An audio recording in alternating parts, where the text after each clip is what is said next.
個雪櫃剩翻好多雜菜，一陣買啲豬骨翻嚟煲湯先得。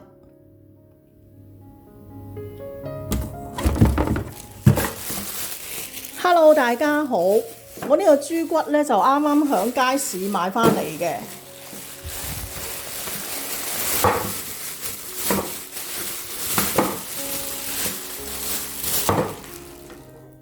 咁就2.5英鎊1公斤。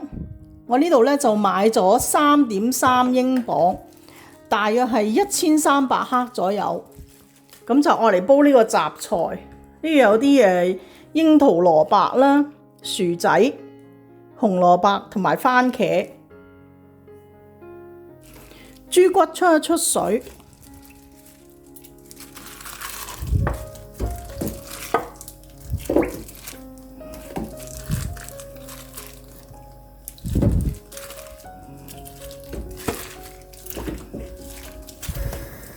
呢個豬骨呢，水滾之後出水3至5分鐘就得㗎喇。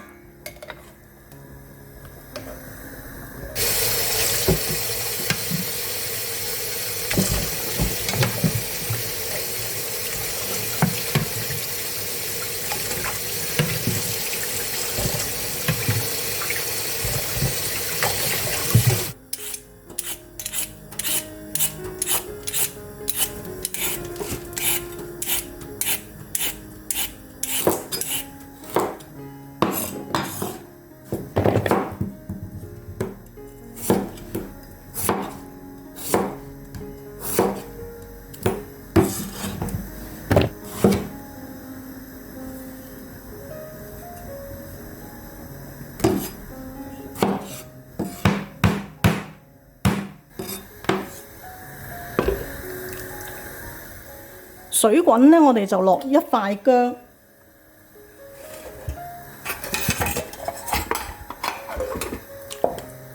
落呢個豬骨，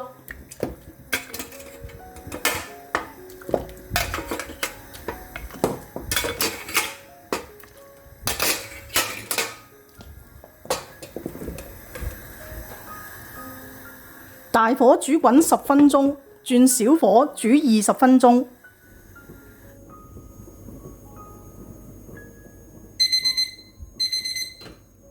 呢個湯呢，我就煲咗佢半個鐘，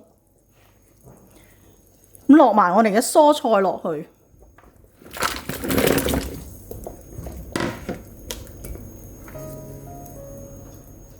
滾咗之後呢，再煲多半個鐘。咁如果你鍾意飲老火湯呢，你可以煲佢個半鐘都得嘅。